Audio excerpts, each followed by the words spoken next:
The Drum Candy podcast is brought to you by Drum Factory Direct.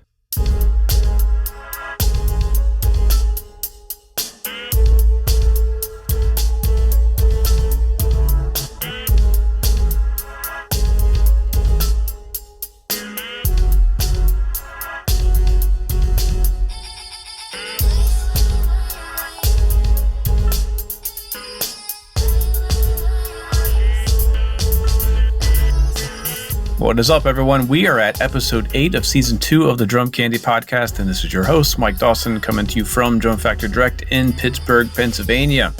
This week's intro beat was by another drum club project participant. I believe he's done every one so far. That's Patrick Galligan. Super cool version of one of the loops that we provide. I believe he added some layers and chopped it up, so it was even hard to recognize the original loop, which is super cool. If you want to be part of the Drum Club project, just make sure you follow the Drum Factory Direct and the Big Fat Snare Drum Instagram page. That's where we make the announcements. That's where we drop the links to grab whatever track we're going to be messing with that month. And then we send a Zoom link for you to go join if you want to join us for the hang that we do. Hopefully once a month. Ben is on tour, so we'll make an announcement about the next one here soon. If you want to get your beat into the show, it doesn't have to be part of the Drum Club project, but that's a good way to get into the show. But if you want to just send in something of you just drumming or playing one of your songs, make sure it's not something that's copyright protected. You can shoot that over to drumcandypodcast@gmail.com. And if you also want to include a talking head of yourself explaining what you did for that beat or that groove, what gear you're using, where you're at, what you're up to, that'd be super cool as well. So again, that's drumcandypodcast@gmail.com. All right, what is new this week? I hope you all dug the special episode last week. We're going to do these 10 Reasons to Love every month or so, month or two, 6 weeks, something like that with Dave and Tom, just depending on how we can coordinate our schedules. Those are some busy guys here in Pittsburgh. But yeah, last week we did Tony Williams. We've got one coming up with one of my favorite more modern drummers, and then we've got a whole list of other ones we're going to get to. But if you have any suggestions, we've had a few come in. Shoot them over if you have a drummer that you'd like us to check out. We've been in kind of the jazz world just because that's where Tom and Dave and I kind of all intersect. But we'll probably branch out and do some other stuff. But just shoot over your ideas, again, to drumcandypodcast@gmail.com or shoot me a DM, Mike Dawson Drums, or the Drum Factory Direct page. You can DM me there as well. All right, so what is new? Oh, I was on the Drum History podcast this week. So if you didn't check out that, Drum History podcast is on the same network as this show. So it was fun to meet with Bart on his show and get into his world. We were talking about, primarily the conversation started with DW being purchased by Roland. And then we kind of just went into historically what happens when larger companies buy smaller companies and what to expect and hopefully what may not happen. But it was a super fun hang. Special thanks to Bart for the invite. There were a lot of great new releases that I noticed this week. So I'm just going to kind of rattle off as many of them as I can here because this is all just really, really good music that's been popping up. There is a trio record with the great Eric Harland on drums. That is Aaron Parks, Matt Brewer, and Eric Harland. It's called Volume 1. That's just some really, really interesting creative piano trio music. Jazz-ish, but it goes all over the place. So that's a really, really great listen. Again, that's called Volume 1, Eric Parks, Matt Brewer with Eric Harland on drums. What else did I notice? Oh, if you remember the band Blur, the drummer, Dave Roundtree, just announced he's got a debut record coming out, and it's called Radio Songs. And the first single is called Devil's Island. So that's Dave Roundtree of the great alternative band Blur. He's got a record coming out called Radio Songs. Check that one out. Moving right along, I got a press release that Queens of the Stone Age is reissuing 3 of their albums on vinyl. They're starting with their debut self-titled record, the classic record, and then 2 of their more recent ones, which are 2013's like Clockwork, and then 2017's Villains. They're going to be reissued on vinyl. So you got 3 Queens of Stone Age records, their debut, and then the 2 more recent ones. One of my personal favorite modern rock bands. So if you're into vinyl and you're into that band, be on the lookout. It looks like the debut record comes out October 21st on vinyl, and then on December 9th, the other 2 will come out. Another reissue of sorts, the fantastic blues guitarist, singer, bandleader Kenny Wayne Shepherd is re-recording his entire album, Trouble Is. So they're just remaking it with a documentary, and it's featuring one of my favorite blues drummers, Chris Layton. If you remember, Chris played with Stevie Ray Vaughan in Double Trouble. He's been working with Kenny Wayne Shepherd's band for many, many years. Some of my favorite shuffle playing comes out of Chris Layton. It's a textbook shuffle. I saw him in clinic a few years back, and him explaining how to sort of make the shuffle a little bit sloppy and get that proper feel. It was just magical. So be on the lookout for that. It's called Trouble Is 25. I assume that means it's a 25th anniversary of his record, Trouble Is. They just completely remade it fresh. Check that one out. Ringo Starr never stops. He just put out a new EP that's simply titled EP3. It's available digitally now and CD now. It's going to be available on 10-inch vinyl, and then he's also releasing a limited edition translucent royal blue cassette, which comes out on November 18th. If you have a tape player, I do not own one, but if you have a cassette player, that might be something cool to pick up. That is Ringo Starr's all-star band. The EP is called EP3. All right, got a few more here. I guess taking the week off last week got me kind of backed up with new releases. So much great music coming out. There's a new record by the guitarist Julian Lage that is called View with a Room, which features Dave King on drums. It also features Bill Frisell on guitar and bassist Jorge Roeder. That's should be a really cool listen if you haven't checked it out. And there's also a live performance video streaming. So check out Julian Lage, his new record, View with a Room, with Dave King on drums. Probably my favorite new release that I've heard in the past few weeks. Micaiah McCraven has a record. I don't know how you describe him in the jazz idiom, but he's sort of reinventing jazz to a filter that sounds like it's been remixed, like via hip hop or trip hop or something of that sort. So it's jazz with some more production elements, which I really crave in that genre. It's a really, really interesting listen. It's called In These Times. That's by Micaiah McCraven. Highly, highly recommend you check that out. And then also the Death Cab for Cutie's new record, Asphalt Meadows, dropped. They're currently on tour. I've been a big fan of that band for a long time. This record is my favorite of the most recent records of theirs. It's just really interesting. Some really interesting decisions on the drum production with panning and different filtering, and it's pretty fantastic. And I know Jason's really proud of this one, so go check that out. That's Death Cab for Cutie, Asphalt Meadows. It is out now. The last new record that I've sort of discovered for myself, I often, when I'm walking, I used to take a walk every day, and I open up Apple Music and I look at new releases, and it just feeds me. It's been feeding me some really great stuff. This one is Creedence Clearwater Revival, live at the Royal Albert Hall, which was in April of 1970, April 14th, 1970. I had forgotten how much Creedence just absolutely rocks, especially live. They just sound super, super tight and powerful, and everything is just, the drumming is some of the most deliberate and powerful drumming you'll ever hear. That's Doug Clifford on drums. If you want to hear just powerful meat and potatoes rock and roll drumming, highly recommend this one. It's Creedence Clearwater Revival at Royal Albert Hall, 1970. It's a great, great record. All right, and last but not least, I got a press release that Pussifer with a previous guest and one of my favorite drummers, Gunnar Olsen. They are doing, on holiday weekend, they're having 2 streamed events. So what are they calling this? So 2 concert films, Parole Violator, and then V is for Versatile. So 2 concert films featuring Gunnar Olsen on drums, and Pussifer is just super fun. If you don't know Pussifer, that is Maynard Keenan of the band Tool. It's his kind of art performance side project. Really, really interesting. Gunnar's perfect fit for this band. So check those out. Those are coming out. I guess tickets are available now, and the screenings are on October 28th. All right, let's shift over to our main topic, snare wires.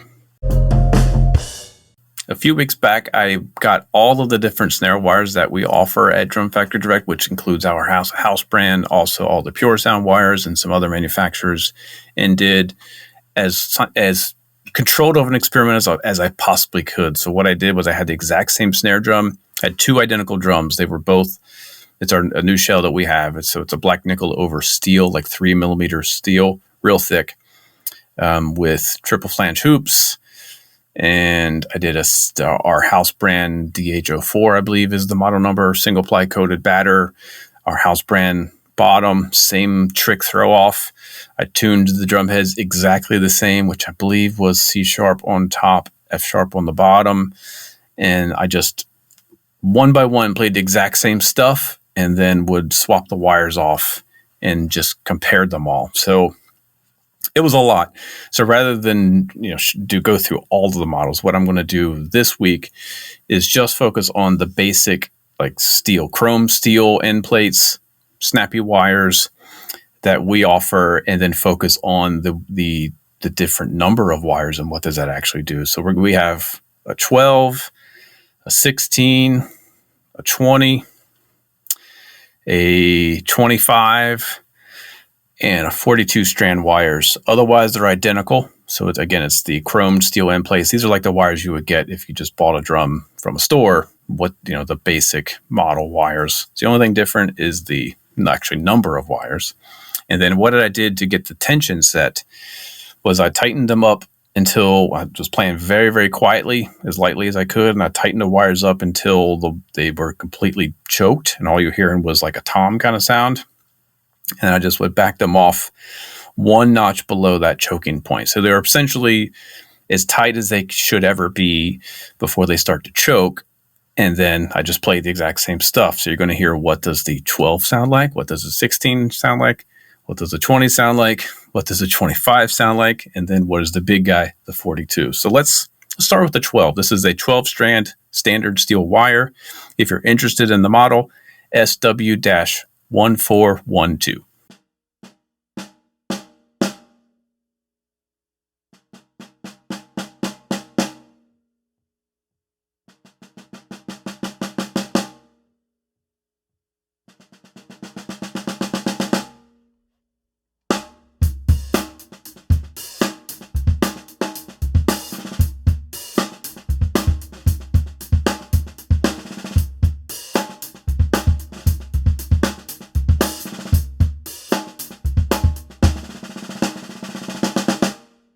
All right, so again, that's the 12-wire snare wire. Now, what did I notice? Really dry. Still hearing a lot of nice snarey sound, but really dry. Very little sympathetic buzz or rattle.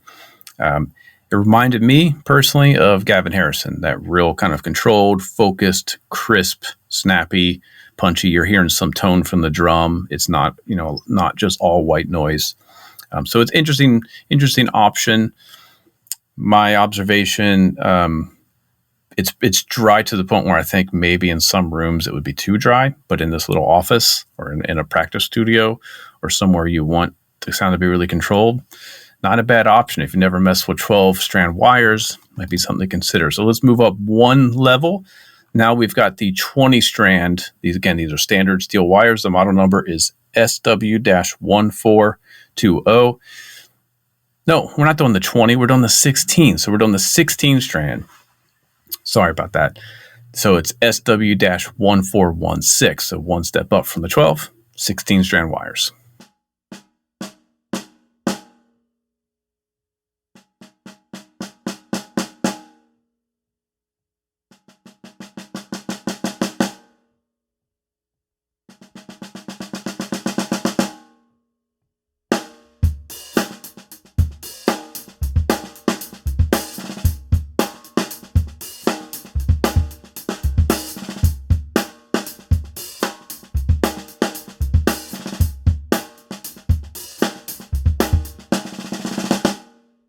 So that is the 16-strand standard steel. That model number is SW-1416.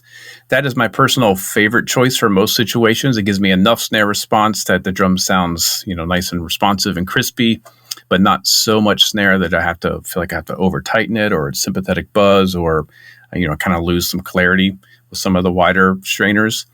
It's also it's similar to what you would find on vintage drums. Most old Ludwigs and Slingerlands, they came with 16-strand wires rather than the 20-strand wires, which seems to be the standard for today. So let's move up to that now. This is the 20-strand standard steel SW-1420 steel snare wires.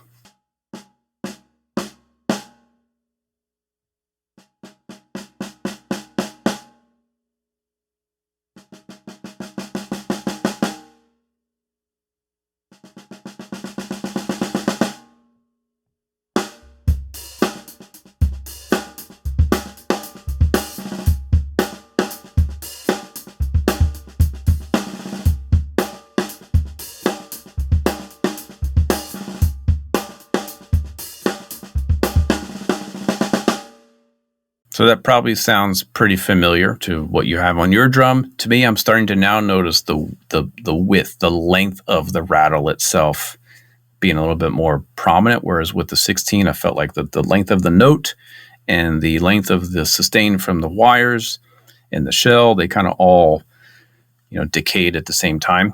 Maybe with the 12, it might have been a little less snary. But with the 16, I feel like they were like perfectly kind of enveloped into the same thing. With the 20s, I'm starting to hear the wires kind of extend the length of the note a little bit longer. Whether you like that or not, again, that's kind of the standard. So it sounds good. But let's move up. We're going to go up now to, what's the next one? 25 strand. So this is SW1425.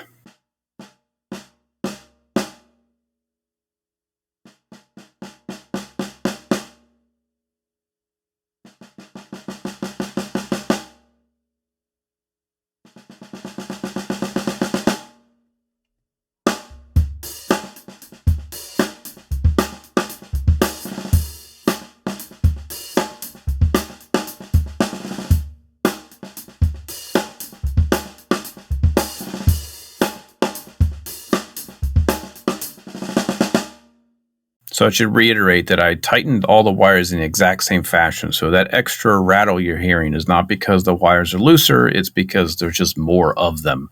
And it just sounds, I think the further you get away from the center of the drum, maybe, and I'm not sure what the physics is, but something's happening where I'm starting to hear the length of the wires more. Maybe if I was certain situations, I would want that if I'm hitting harder or it's really loud and I just want more sound. But I don't necessarily want the wires to rattle that much, knowing how tight I actually had them, which was as tight as they could go before they choke. Just an observation. You might totally dig it. That's 25 strands. Now we're going to move up to the big daddy. This is the 42 strand SW1442 standard steel snare wires.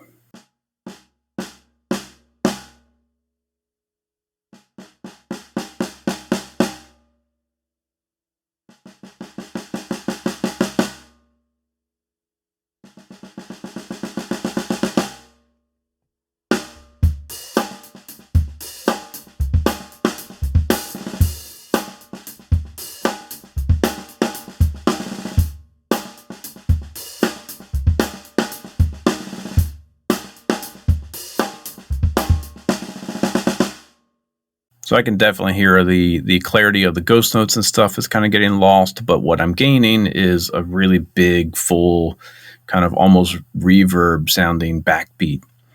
That's what the 42 strand. I can see why that's a popular choice for louder, harder hitter situations. I wouldn't go for that for anything super delicate, but there you have it. So that's the first, I'm going to come back to this. We'll do the pure sound stuff and some of the other versions that we have on our house brand stuff, which have different end clips, German style. We have some with phosphor bronze. I believe we have some brass ones, and then all the pure sound different varieties. So we'll come back to it and go a little bit more niche. But I thought this would be a good kind of baseline for you to think about. Which of these basic models between 12, 16, 20, 25, and 42 might kind of fit your specific needs a little bit better than maybe what you're currently using. I wouldn't just rely on the 20 strand that we're all accustomed to because that's what's shipped on the drums. If you want a more vintage sound, go for 16. If you want an even more controlled sound, again, Harrison kind of vibe, go for the 12. If you like that extra width, but you don't want to be too rattly, maybe 25. If you want all the snare sound you can get, the 42. And again, these are all just with standard steel end clips, chromed end clips, regular snappy wires. So we kind of kept it as controlled as possible. Let me know, what your favorite of those are. And then next time we'll explore some of the other options.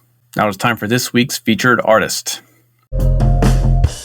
I recently got to sit down with Willie Rodriguez. Willie is the drummer on the new Mars Volta record, which just came out. I talked about it a few weeks ago, I believe. Just came out. Really, really fantastic record. They're calling it their quote-unquote pop record. Just really, really interesting choices. Great drumming, great pattern, great songs. So my first question was, how did he end up working with the Mars Volta? Because Willie is a New York City-based Latin jazz drummer percussionist. He won a Latin Grammy for his work with Mon Laferte on the album Norma. He does some gigging with Dave Lehman and just a lot of great artists around New York City. So obviously the conversation started with, well, how did you end up with the Mars Volta? And then we go into, how that record was made, how he recorded all of his parts, the gear he used. Really, really fun hang. So let's get to it with Willie Rodriguez. Sweet. Well, it's nice to meet you. Thanks for coming on. Quite a surprise when I saw first of all, there's a new Mars Volta record, and then it was like, who the heck's playing drums on it? So, the obvious first question is, how does a Latin Grammy award-winning jazz drummer end up on a Mars Volta record? First, thank you so much for having me, Mike. Well, first, I got the Latin Grammy with Omar. Okay. That's the first thing. But, everything started with me and Omar working with Mon Laferte. We did this beautiful album in 2018. But just going back to that, I met Omar through Leo Genovese, who's a wonderful piano player, one of the leading voices in jazz, especially today. Really, he worked with Esperanza Spalding, with a lot of people, and just the sweetest guy in the world. And he called me for this session for the singer from Mexico. And long story short, it was Omar's work, and we met the first day in that session, and totally we clicked right away. He's from Puerto Rico, and of course the island love came up right away, and it was love at first sight. Super nice guy and sweetest person. Yeah, I'm so glad he will be working since then, actually. So it's been a blessing for sure. Okay, so what other projects did you do before this? Before this, I used to. Well, I live in New York, so I've been doing a lot of jazz here, and mostly, the New York life, surviving the city, and playing a lot of styles from salsa to jazz to wedding gigs. You know how we do here, but mostly working a lot of jazz and contemporary improvisation stuff, and doing my own stuff, and then. I moved here from Boston in 2014, so those 4 years was like that. The pandemic hit, and so then all this remote situation, and that we all went through, and now I've been here since 2014, so it's been almost 7 to 8 years, and doing my own stuff with my group, and doing my album this year, thank God too, and doing that New York musician life that we all do. Is it coming back? I lived up there for like 17 years. We left in the middle of the pandemic. Oh my God. It felt pretty dire because I was doing a lot of subbing on Broadway. Oh wow. And when that shut down, it was like, okay, I think it's time to leave. So how is it recovering? It is, man. It in a way have not been the same anymore, especially for jazz. For jazz, it's been a little not different, but more, I don't know, it's weird. It started, now it's like restaurant gigs, a lot of restaurant gigs doing jazz. Of course, Smalls open again, and now Fat Cat is not Fat Cat, it's Cellar Dog. So everything is opening again, but it's pretty much back to normal. But a lot of people left too, and it's kind of like school. Now school's coming back now officially. Like this semester, I think it's like the first time that kids are gonna come back, and the vibe is gonna hopefully come back. At the same time, as me and you, we're older people, so it seems like now I go like to Smalls, I don't know anyone. It's like, wow, so many new people and all this stuff. But I think it's back to normal, and probably not back to the New York that me and you used to know. But definitely a lot of hope, a lot of young faces, and definitely the music is still alive. And I don't know how affordable it is for musicians to stay. So let's see how that goes. But so far, the city is alive, a lot of creativity like always, and a lot of New Yorkness, I'm saying. A lot of crazy New York experience. Yeah. So you moved there from Boston. Why were you in Boston?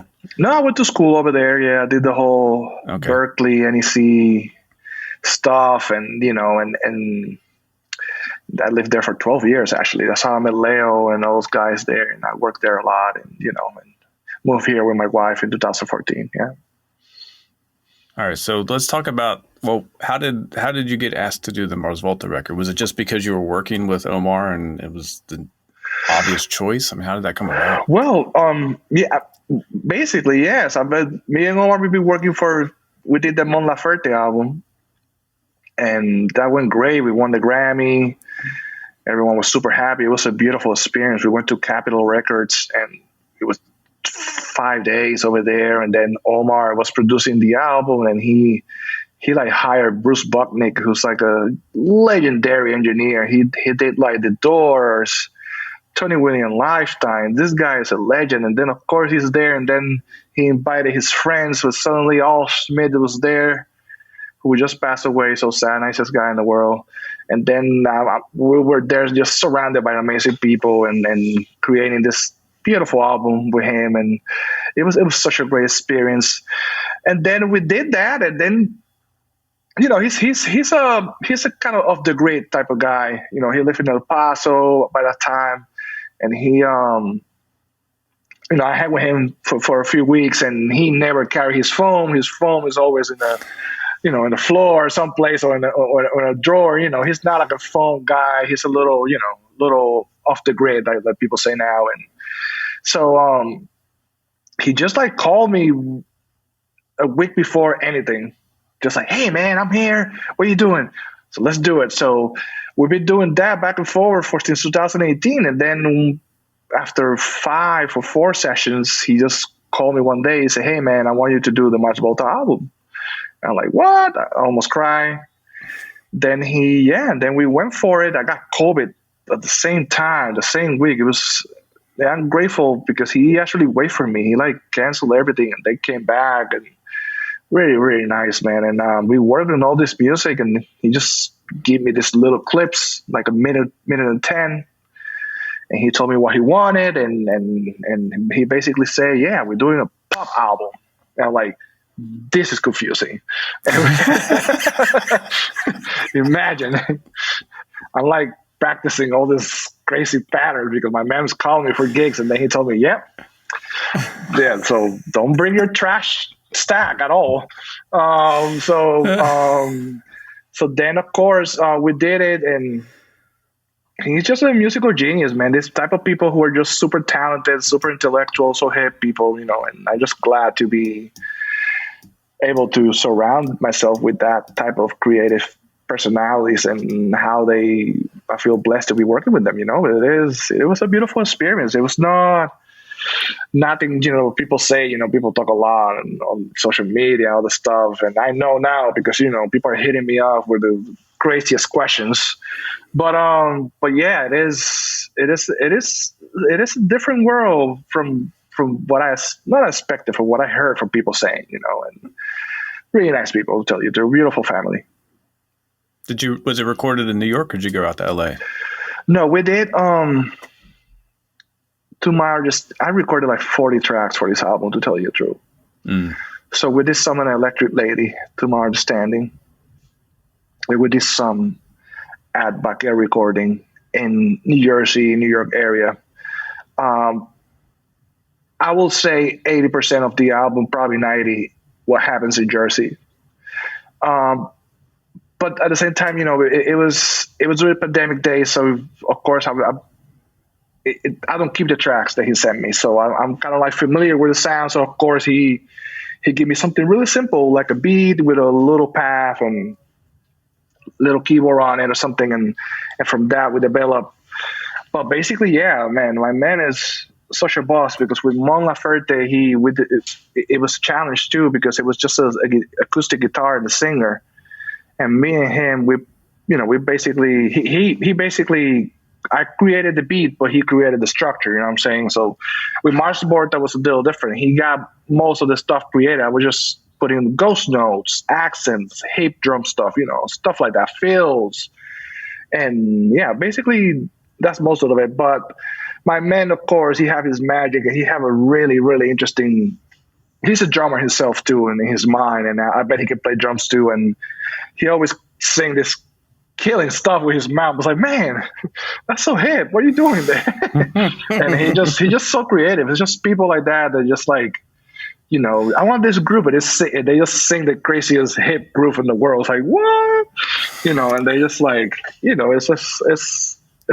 happens to drummers today too. I think when you play other instruments, especially guitar or piano, your creativity is spanned in a way that you are able to see music in a different angle.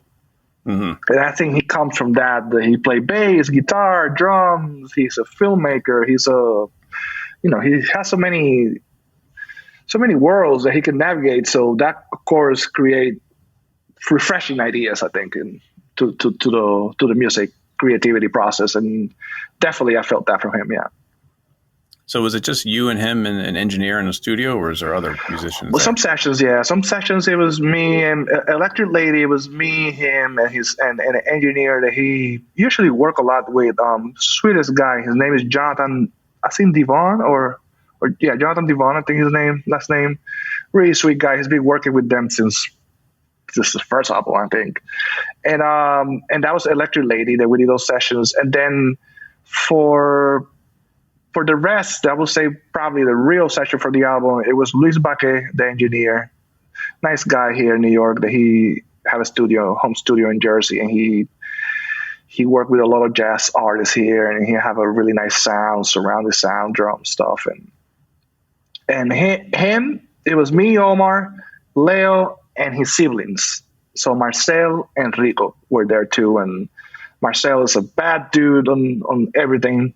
To Rico, this guy is they're constantly creating music, man. It was wild. Me hanging with them, I was like, while I'm on Facebook, they were like dealing with something on Pro Tools in their iPhones. I was like, what?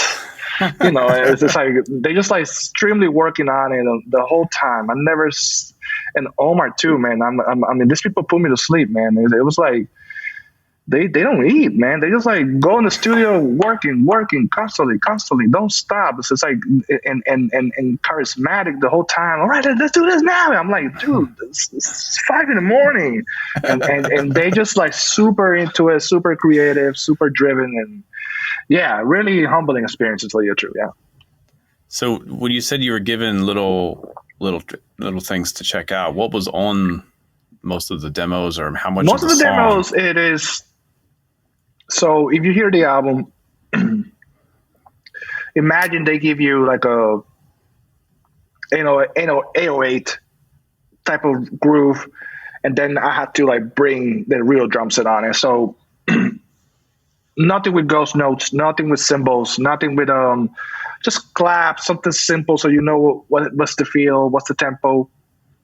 Some tunes, like the most electronic tunes that you hear there, most of the drums they stay, I would say, but most of the things it was weird too, because the first time when he gave me the music, it was like 2 days before, and he gave me just the tracks. It was a minute and 10 seconds long with just like a demo of what he wants. But then in the studio, Cedric Boyd was on it already, and that was different because like, oh my god, the whole world changed again. So imagine you're just doing this groove, and then you have a vocalist. So of course you cannot do that anymore. You have to like complement the voice, and so that was the challenge at the moment. And Omar, Omar was like, "Yeah, man, this is the first time I do this too. This is like who record vocals before anything, you know?" It was like a crazy, humbling experience. But man, but it worked out really fast. We did it super smoothly. Everything went nice, fast. We did it in one section was like 7 hours. The other one was like 8. And it was supposed to be 3 days, but the first day I missed it because it was my last day of quarantine from COVID. And then the first day it was so weird because everyone's avoiding me. Everyone's like in a corner. And then I tested and everyone's like hugging me. Oh, my bad. I was horrible to you yesterday. Oh my God. And then we were like bonding and kissing and smoking together again. It's like, dude, fuck COVID. And it was the time that, that it was 2021, it was the real deal right there. Yeah. So, but they treated me so well. They gave me a ride home too. They were so sweet, and it's nicest people, man. Really nice people. So, how much of your parts were kind of developed in the studio versus practiced ahead of time? So sorry, the question again. So what was usable? Yeah, the parts that you ended up playing on the tracks that we hear, was that written before you started recording, or were you exploring ideas in the studio? Exploring ideas and bolts. So basically, you know, like Black Light Shine. It was like a electronic conga, and then it claps. And then I brought that for my concert that I brought there. So I was like, so I had to do like a type of like a shuffle vibe. So I told him, let me try this. And, you know, the ghost notes. So mostly that type of thing. And some of the groups, Omar straight up come to me in the drum room. And he was like, all right, I want this. Boom, bakum. And he's singing for me, you know. So it was, it was, I would say some tunes have 80% my stuff. Some tunes have 20% because Omar gave me everything. So it really depends on the tune, to tell you the truth.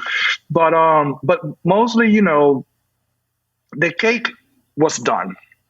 I just brought the frosting and the colors, you know, my drums, you know, the human part of it, of creating feels. I hope I'm helping, you know, like influencing hits and, you know, stuff like that, because some Omar likes stuff like that. Sometimes in mistakes, I notice with him, he finds stuff that he like, you know, that I hit like a cymbal wrong. Oh man, that's great. And then you hear the song, and that's a hit now. It's like, oh man, that's amazing.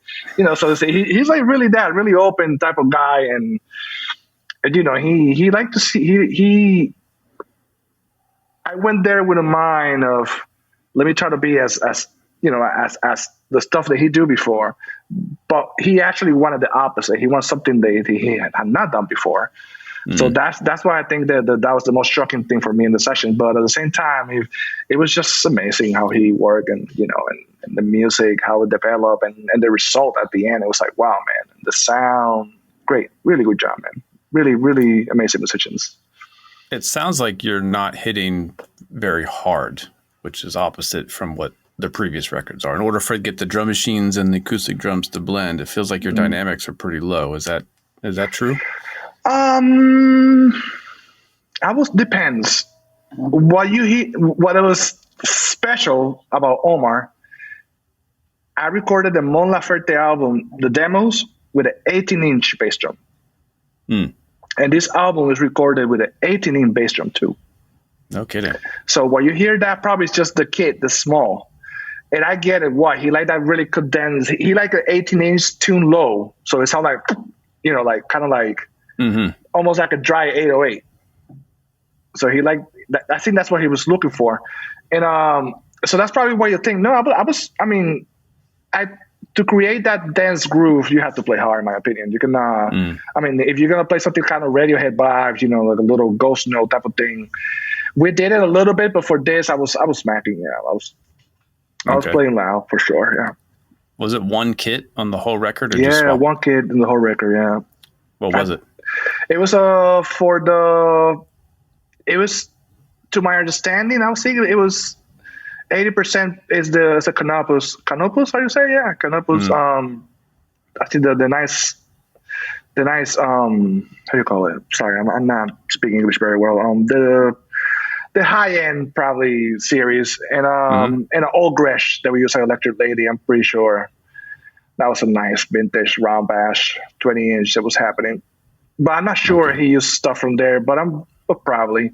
And yeah, Silgen. I use Silgen. I love Silgen since I'm a kid. So I use a lot of dark case and a master sound and custom hi-hats. And then I did a stash with some broken cymbals. And I can send you a picture. And this type of pan thing that I had, the friend of mine gave me with holes. And yeah, that's what we use. Yeah. Did the snare change? I use a Gretsch Bell Brass. Okay. Yeah, the new one that I just bought it before the album. I was so happy I was using it for it. Yeah. Super muted. That sounds great. Super muted. We put fabric on the top, you know, the whole thing. Now, what about the tuning? The toms sounded really low. The tuning, Luis tuned the drums. So he had this tune bot thing. And I think he used the Dennis Chamber setup, if I'm not mistaken. I think it's a Dennis Chamber like tuning measurement or something. And while I got there, I tweak it a little bit too, a little lower. But yeah, tape it up, and and we went for that beefy. I was looking to sound something between 70s Pink Floyd, but with bottom. Yeah, with a lot of bottom. That's what I was looking for. Yeah. So you mentioned the vocal. Were the vocals on all the tracks once you got to the studio, or just a few? I would say, yeah, there were some. Yeah, I would say 80% that were on it. Not the whole vocals. I would say it's hook, burst, start, and he caught it. So he let me breathe and be creative. It's a whole creative process. He sometimes he made me like, just play free here, whatever you want. And I just like make some noise, and really cool. Really, it was really fun. We were laughing the whole time. It was hilarious. It was a really great time. And then he wanted me to follow the vocals and some stuff. And yeah, really, it was really fun, man. It was a really great session. To tell you. Some of those spots when the fills are like overdubs, did you stop playing and then go back later and do the fill, or did you play a fill and then replace it later? I give him multiple fills. Okay. Sometimes he say, all right, give me this fill here. First, yeah, lately I've been noticing the way people produce today. What people do, that in my experience, that if you want a track, I record it for you. I always record you the track itself, and then I give you a few versions. I give you my version, I give you your version, and I always do one take of just me overplaying, so you can cut and use something. Mm-hmm. So with him, we did the same. We did some that were overplaying. We did some that were like just what it is, and we did some takes. And the ones that overplaying, that I think it doesn't mean overplaying. I just playing the track, and then I just do a fill, and then keep the track keep going. And just like playing fills from the top, so in case you want to use them, and then the track keep playing. So like that, so he can cut and use whatever he wants and what he doesn't want to do, and that's just modern stuff. Everyone's been doing that lately, I think, especially in my experience. And I love to do it because the more you get, the better you can work with, and the more you can cut and and do. And definitely, I will always recommend people to do it. Were you surprised when you heard the final record, or did it all sound familiar? I was not surprised, because with Mon Laferte, I was surprised. With Mon Laferte, I was like, man, this guy is a bad dude. How he deal with this stuff? But with this, I knew he was going to do some bad stuff, because I knew it. He's such a bad cat. I'm like, and working with him for all these years and stuff that we had done, and he can do a record with a 2-hour session. These people are really creative. Like when we're at Capitol, we were doing a session where we're having problems with some musicians, LA, they got a little weird. So, and I was like, dude, I was like, get the guy out. And he's like, of course, I can finish this album right now if I want it. He told me that. I was like, yeah, so, let's do it, and so these people, they're really creative.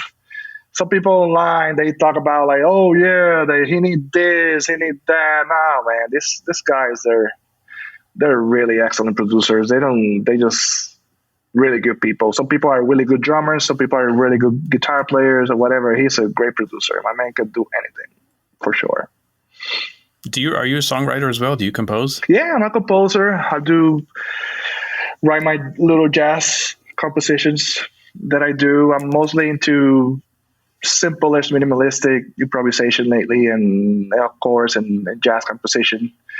So yeah, I do nothing mainstream in the last 10 years since high school, of course, but yeah, I do my own stuff. I'm actually recording an album now in November, and hopefully coming up in the next year, and we'll keep you posted about that and all that stuff. Yeah, great. How do you compose? You compose at piano or guitar? I compose with piano. I use the piano. Most of the time I'll be using this app called Notion, so I can write it down in like in an iPad. I use an iPad, so it's simple, it's fast, bass lines. I always start with bass lines. Do a bass line there, create a melody on the top, and then sometimes I try to find the chords. Sometimes I have the chords before. most of the time is it depends. Lately, just melodies and bass lines, and from that, I just keep that to the musicians and let them be creative. So they just turn to something more open in terms of. Sometimes when you tell people what to do the whole time, it kind of like mess you up. In the type of music that I work with, it happens a lot, in my opinion. So the more open, the more space they have, I think the better the result. That's a good lesson to be learned. I always overwrite, and then there's no space for anything. Yeah. Do you write endings and intros, or does that all kind of develop as the band plays? It depends. Right now, lately, I just been doing bass lines and melodies. From there, I do a bass line and a melody. Then I do another one and a third one, and usually that means intro A, B. Sometimes I just do an entire composition based on something that has already been done. And lately, I've been using just numbers. I've been actually experimenting with do you know this group called Hella? This is crazy. Zach Hill. I love that guy. Yeah, the first album, you remember that? It's like a total chaos. So I've been experimenting with putting numbers together with I produce click track and just follow the downbeats with no direction harmonically or rhythmically. And I've just been tripping with stuff like that, and I've been arranging standards lately too, but nothing. Mostly in the last 4 years, I've been rocking with Omar, so that's been my biggest switch, because I usually play a lot of jazz, and then with Omar, I have to condition myself to play pocketing and all the stuff, and it's been a learning experience. I grew up playing metal and rock and all the stuff in high school. I used to be a big Dillinger Escape Plan, Slipknot, Candiria, math rock, strong stuff, and then that bring me to jazz, and of course I play Latin music a lot and other stuff. So it was not hard to do the transition, but it's mostly it's two different worlds, jazz and backbeat. Jazz is painting, and backbeat is like video game creating. It's really, really sync and really accurate. So but thank God we're still composing, and I have to finish some compositions actually for my album coming up. So yeah. Wonder how this experience is going to influence your composing from now on. Are you going to try some of this more kind of? That's what my wife is saying. It's like, yeah, do prog rock now. I was like, oh my God. Yeah, I had 3 weeks to agree now. Well, I just have to be myself, I think, because if not, when I started working with Omar, I started getting a little ready to do this backbeat accurate stuff, and then he came with this opposite of that. So I let that go, of course, but definitely that my experimental search is still quite vivid in my heart, especially in my composition. So that definitely is going to stay there. Do I bring in electric instruments? Let's see. But the sonic experimentation, definitely, I'm always on it. Yeah. Yeah, I'm always looking for jazz records that have more of that creative production side, sonically, going for that. That's what I want to hear more of. I love the idea of acoustic instruments in a room, but sometimes I want to hear a jazz group play stuff that I don't know what the hell they're doing. What are these sounds? yeah, definitely. I do love the work of Tyson Sori, and there's some new composers like Daniel Zucker, who's great, and I like people like I will say Joel Ross and guys like that who are great. But at the same time, I love what Omar do, and I love all that indie crowd who are really refreshing too. That sometimes I feel they're just jazz heads who just had it with jazz, and just went to another way. But yeah, like Mary Holberson is great. She kind of reminds me of Omar a little bit when I hear her, Well, yeah, it is. We keep searching. The search continues for sure. Who are some of your biggest influences as a drummer? Oh man, Just give me 3. L.B. Jones for sure. I love Bill Bruford since a kid. And I would say Jackie and Ed. Yeah, great people. That's a nice trio right there. Yeah.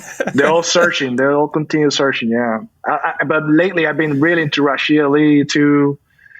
I do love the new cats too. You know, I love like Marcus Gurmore. I love Tyshawn Sorey, Justin Brown, you know, all those guys too. So it's at the same time I do love like, you know, like Chris Penny on Dillinger Escape Plan. He was amazing. I love Kenneth Schalk from Candiria. He was great. I love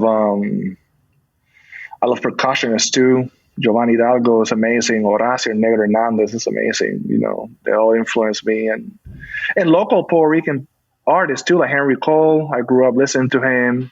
Mm-hmm. You know, people like that. And, you know, it's a lot of people.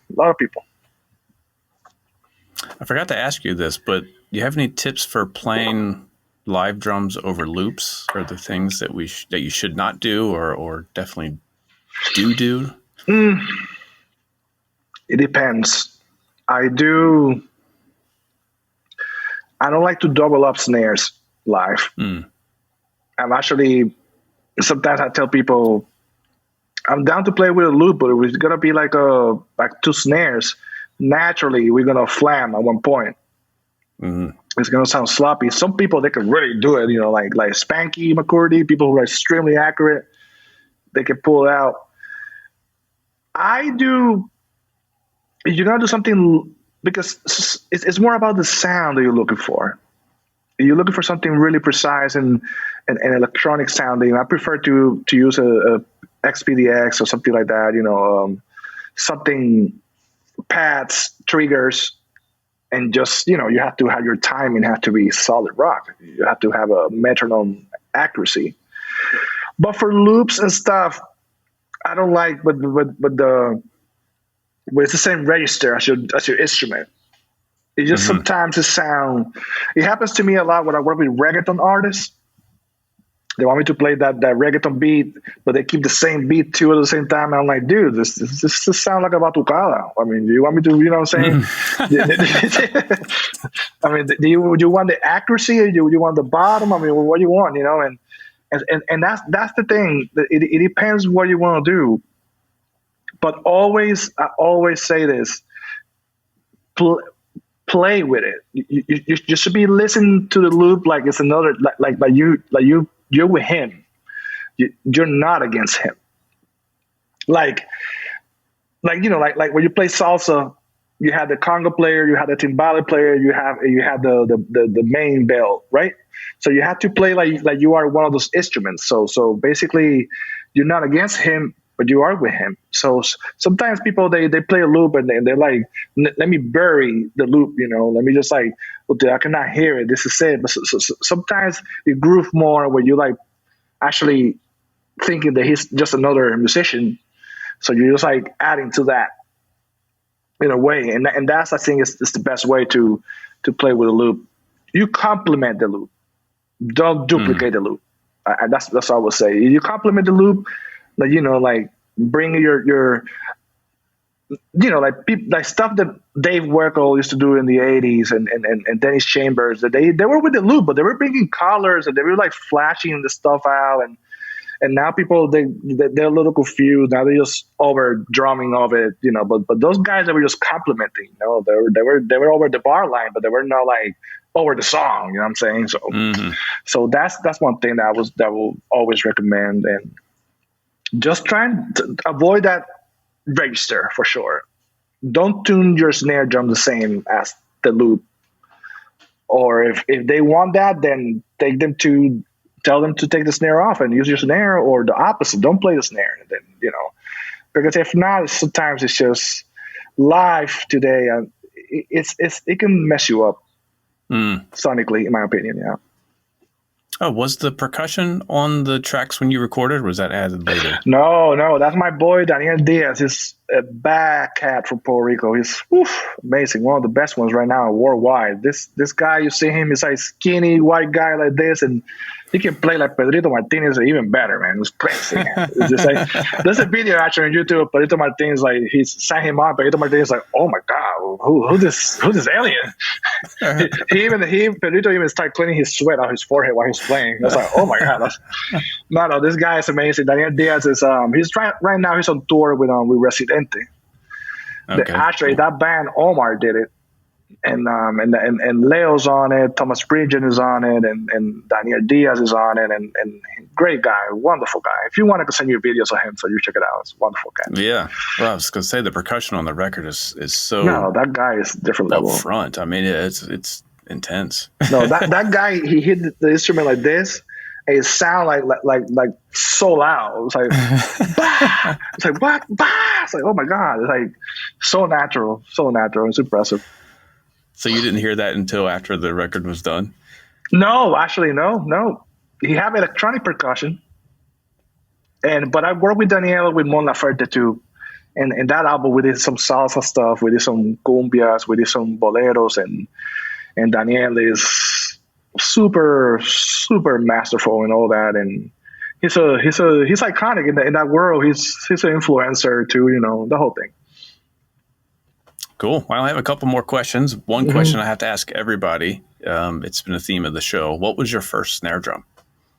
Oh man, I was blessed. You're not gonna believe me. This is crazy. My dad is a percussionist from Puerto Rico.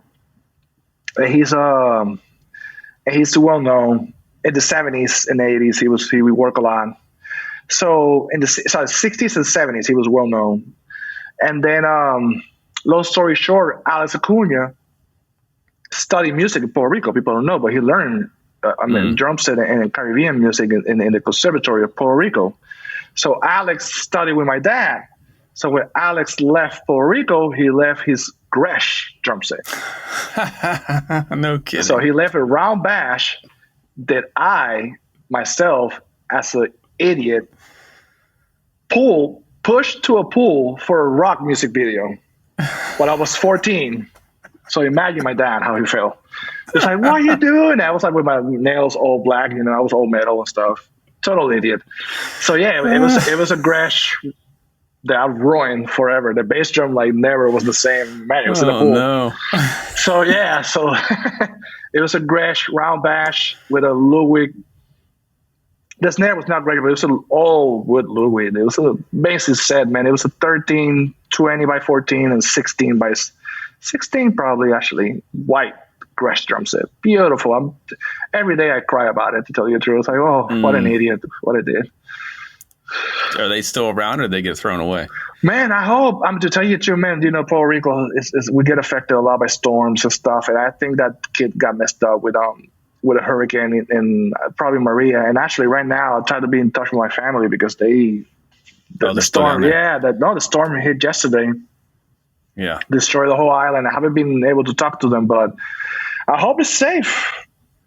Yeah, that's wild. Yeah. Puerto Rico is a bad place right now, unfortunately.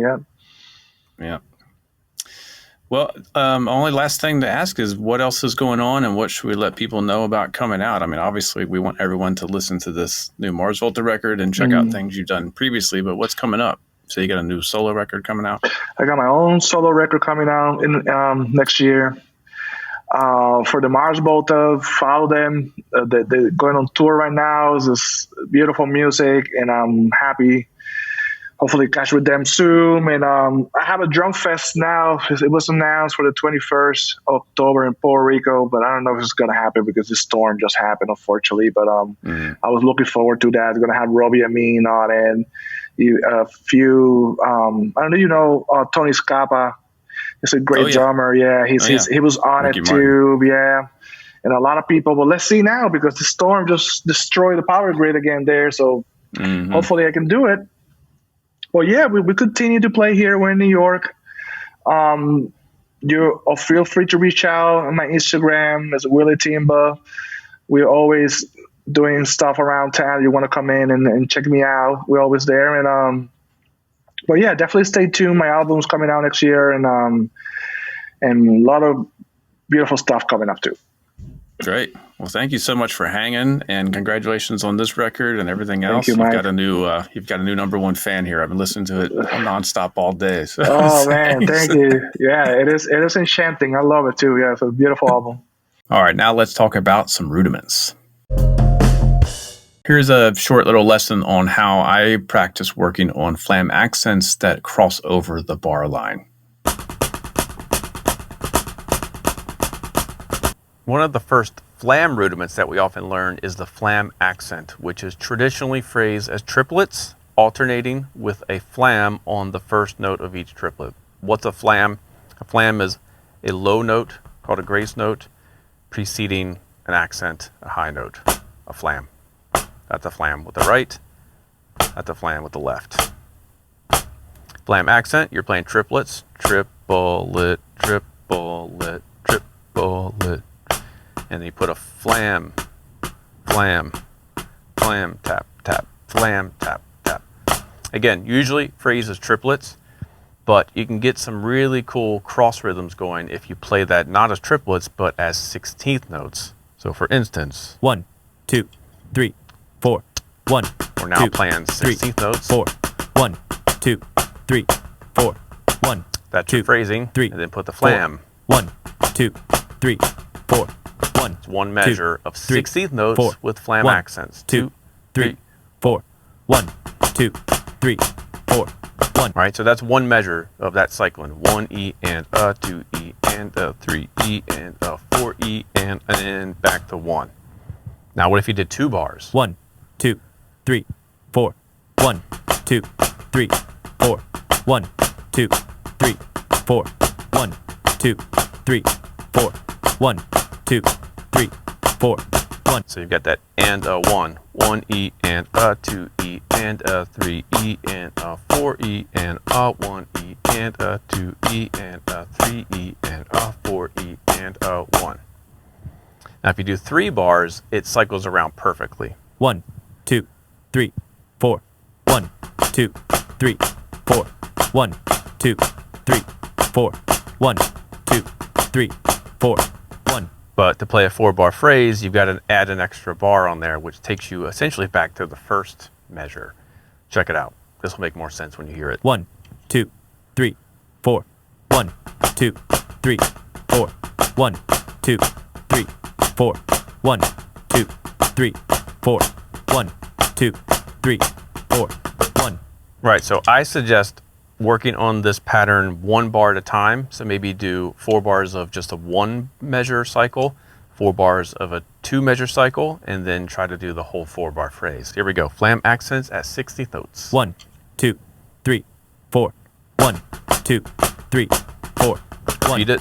2, 3, 4, 1. Third time. 2, 3, 4, 1. Fourth time. 2, 3, 4, 2 measures. 2, 3, 4, 1, 2, 3, 4, Repeat it. 2, 3, 4, 1, 2, 3, 4, Now 1, 4 bars. 2, 3, 4, 1, 2, 3, 4, 1, 2, 3, 4, 1, 2, 3, 4, 1. You can also start it with the left hand. 1, 2, 3, 4, 1, Second time. 2, 3, 4, 1, Third. 2, 3, 4, 1, Fourth. 2, 3, 4, 2 1, bars. 2, 3, 4, 1, 2, 3, 4, 1, Second time. 2, 3, 4, 1, 2, 3, 4, 4 bars. 2, 3, 4, 1, 2, 3, 4, 1, 2, 3, 4, 1, 2, 3, 4, 1.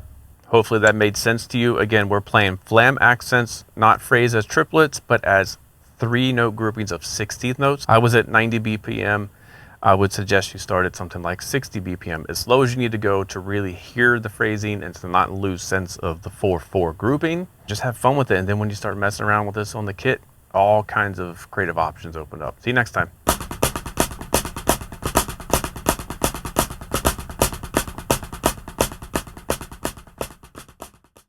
Hope you got something out of that short little lesson, and feel free to do whatever you want to do with it. Come with your own variations, your own adaptations of the drum set.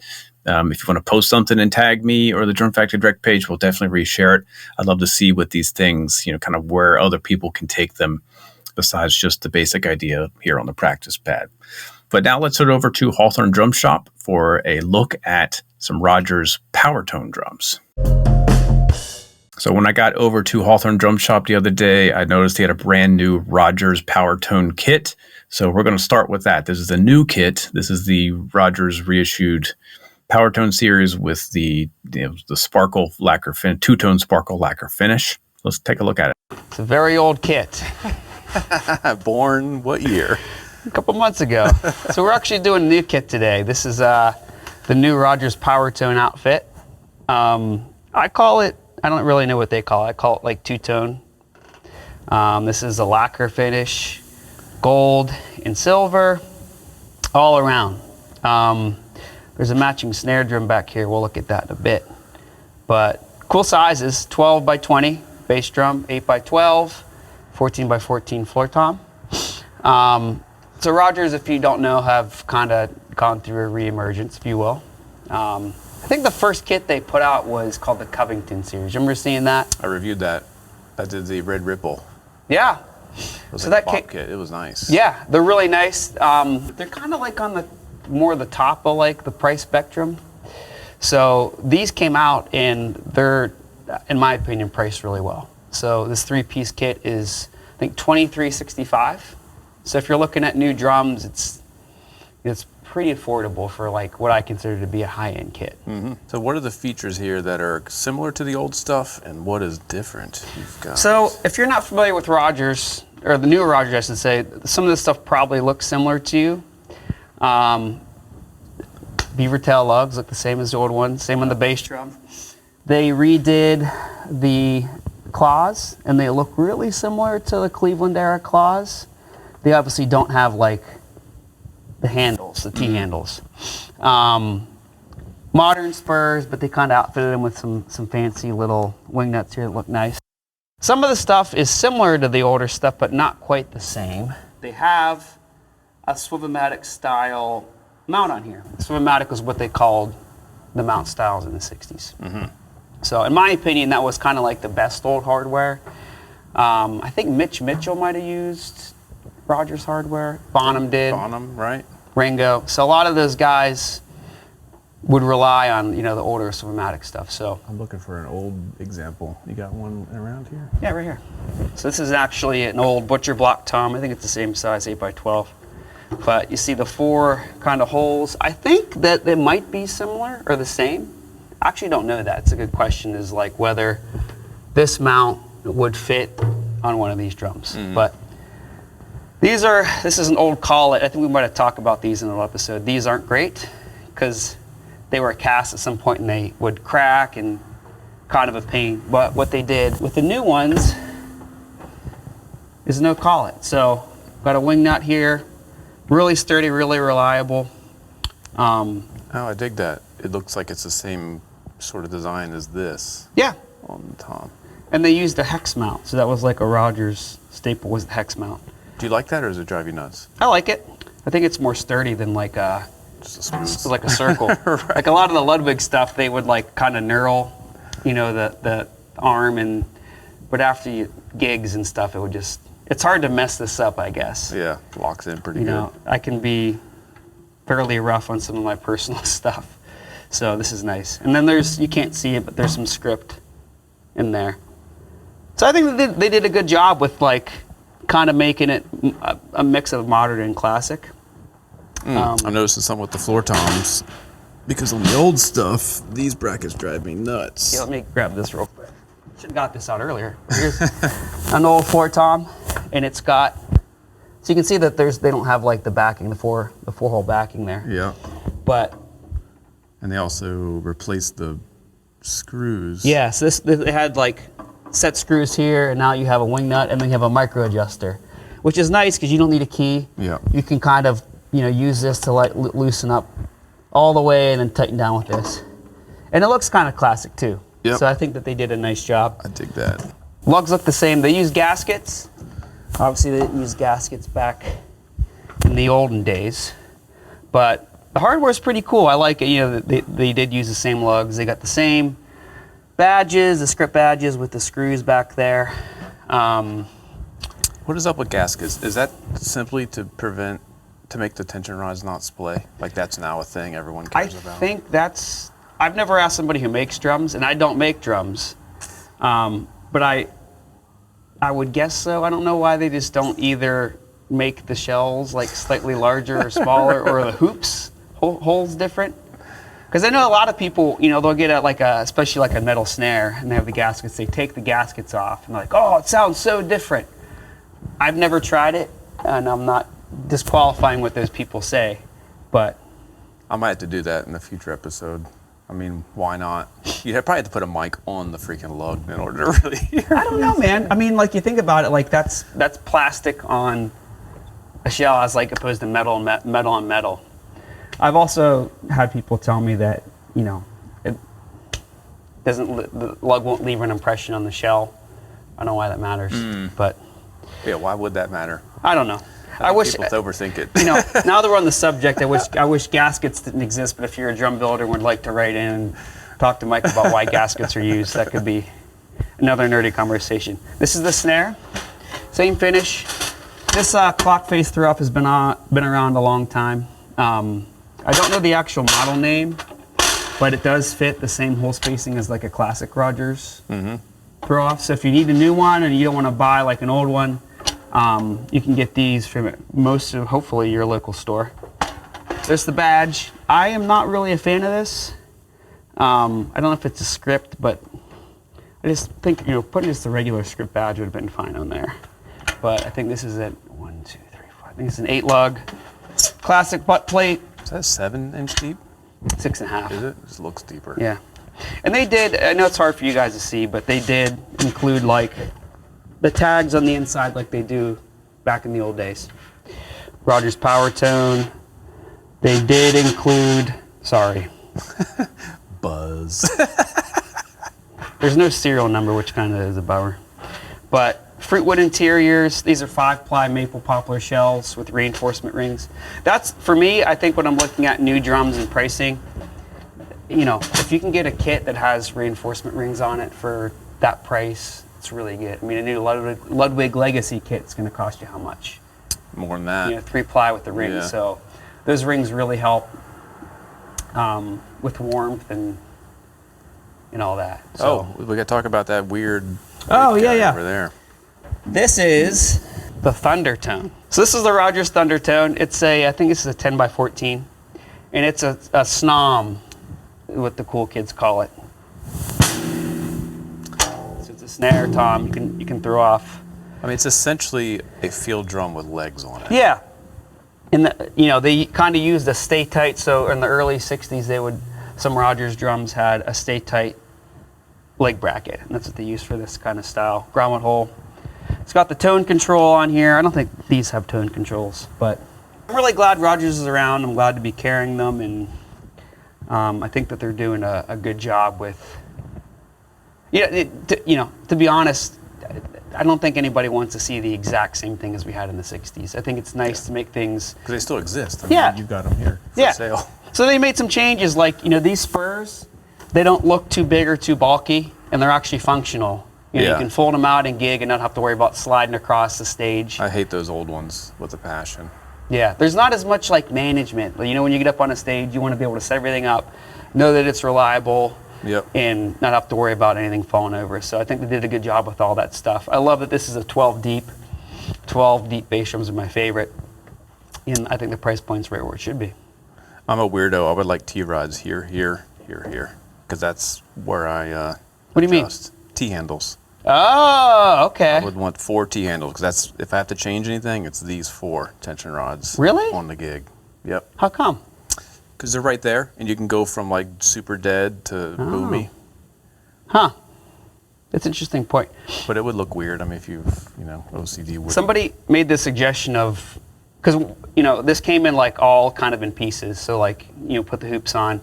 This would look cool with the hoops, like the silver on the front and the. That would be cool. Yeah. So maybe I'll try that and see what it looks like.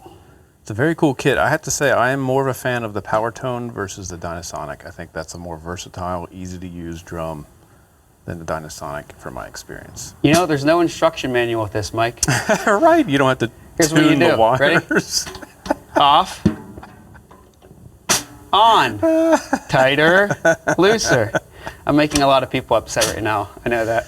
Hey, I have both, and I go to the Powertone way more often just because I know it's going to be easy to work with. That's Yep. just my opinion, but I love this kit. I'll have to play it a little bit later. So that's it. This is the brand new Rogers Powertone. What are they calling this outfit, or is it just... Powertone, yeah. These are limited. I don't know how many they made, but I know that they're limited. So if it's something you like, jump on it now. Dope. Sweet. That's it. It's a pretty sweet kit.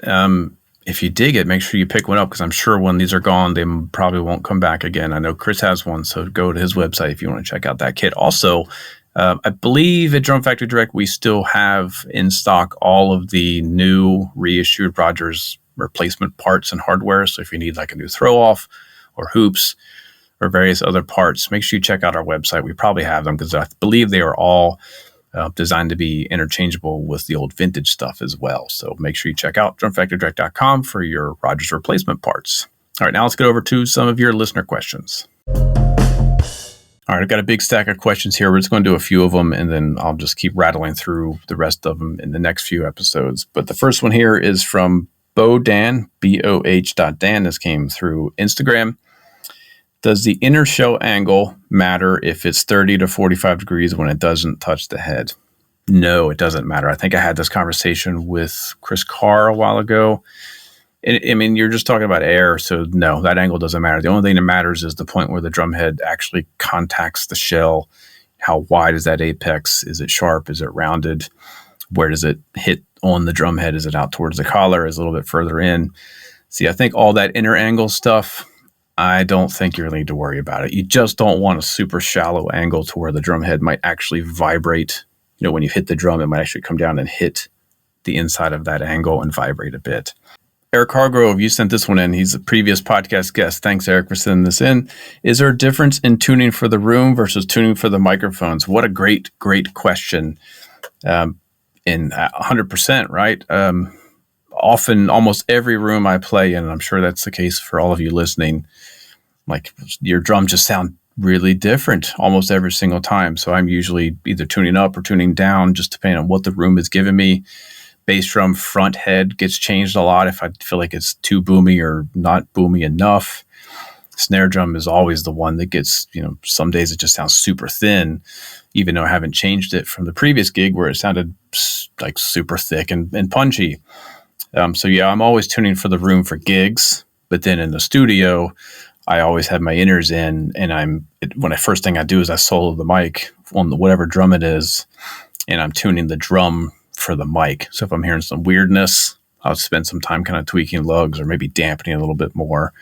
So what the drums sound like in the room for me in the studio is irrelevant, because the only thing I care about is what does it sound like when I play it back to the speakers. Two totally different universes. But yeah, great question. I will do one more here. This one came in from Dylan Scott Mandel.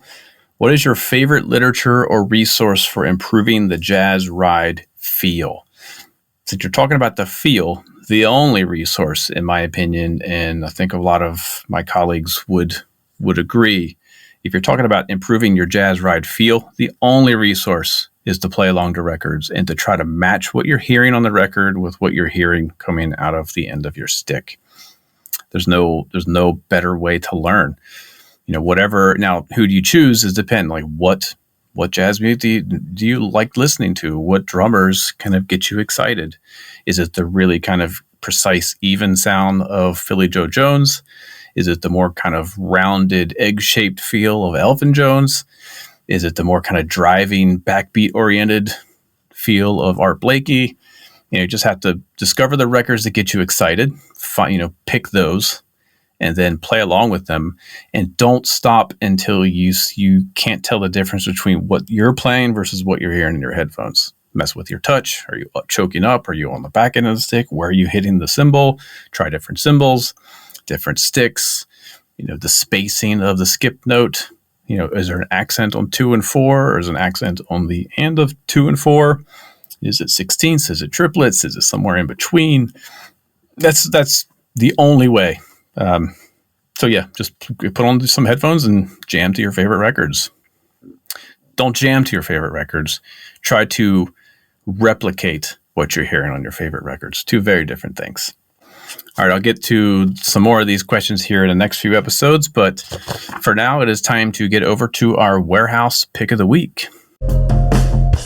Before we do that, though, I should remind you that if you have a question you would like to have answered on the show, just feel free to shoot it over. You can DM the Drum Factory Direct Instagram page. You can DM me, Mike Dawson Drums, or you can always email drumcandypodcast@gmail.com. All right, this week's warehouse pick of the week, we have a whole box of these ankle bells, which are traditionally worn on your ankles, and they're used for dancing, but they're also really fun to mess around on the drums. We have 3 models that I'm featuring here. We have 25 bells on a string. We have 50 bells on a string, and then we have 100 bells, not on a string, but like a wire, so a little bit firmer kind of circular item. So each one of these comes with a pair. So 25 bells on a string, you get two sets of these, so you can combine them for 50. And then with the 50 on a string, you get 2 sets, you can combine them for 100. The 100 on a string, you just get the 1 set. So what I've got here are some demos of me messing around with these. So we're going to start with the 25 ankle bells on a string. I start by just playing it with my hand, then I put it on the hi-hat, then I put both pairs on the hi-hat, and then I put on the cymbal, and then on the different drums. Lots of really cool sounds. So here is the 25 on a string ankle bell. This sells for $19.92 on our website. Check it out.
All right, now here is what the 50 ankle bells on a string sounds like. Various applications, either played separately or combined to give you 100 bells.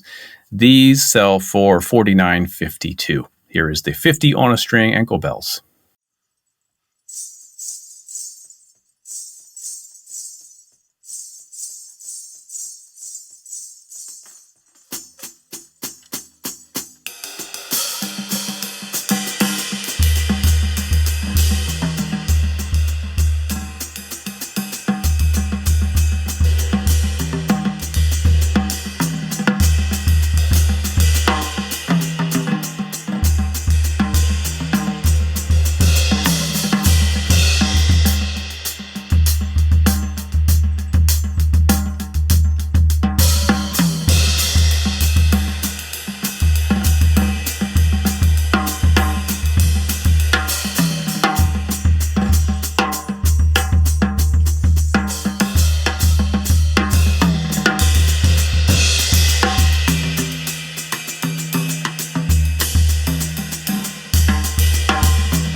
Now here is the 100 ankle bells that come on a wire frame. This sells for $75.12.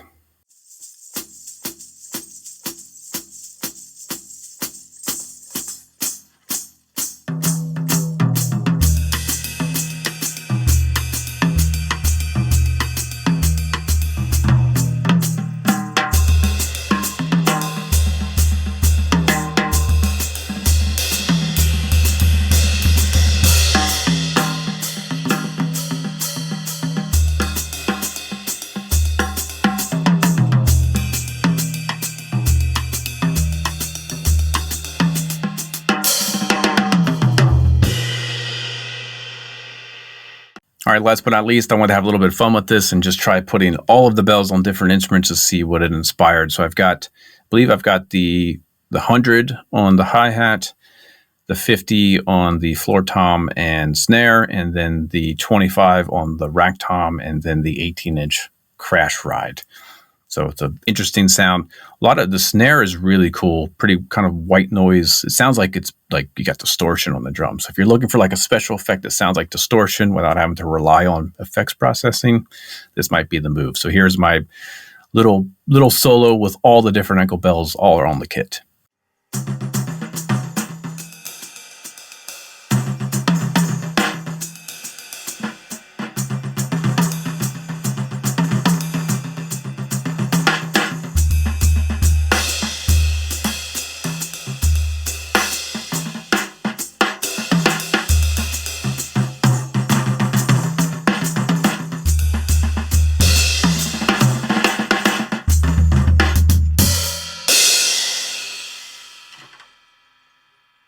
All right, that is this week's warehouse pick of the week. If you want to find these on Drum Factory Direct, you can just search for ankle bells. There's also a segment under percussion where you'll find it. But yeah, you can just search for ankle bells. They're all in stock. So grab them, have some fun with it. It really inspired me to explore some sounds like that little thing I settled on the end. I think I'm going to mess with that as like a solo piece. It's not something I ever would have played with wide open drum sounds. So really inspiring. Check them out, ankle bells. That is it for this week's episode. If you like the show, please give us a 5-star rating, drop a written review over on iTunes or Spotify or whatever podcast platform you get. Make sure if you're not watching this in video form, you head over to our YouTube channel and like and subscribe there and drop some comments into that. And yeah, we love to hear from you. You always can reach us at Drum Factory Direct Instagram page, or you can email drumcandypodcast@gmail.com. That's it. And we're going to let Patrick send us off. So have a good one. We'll see you next week.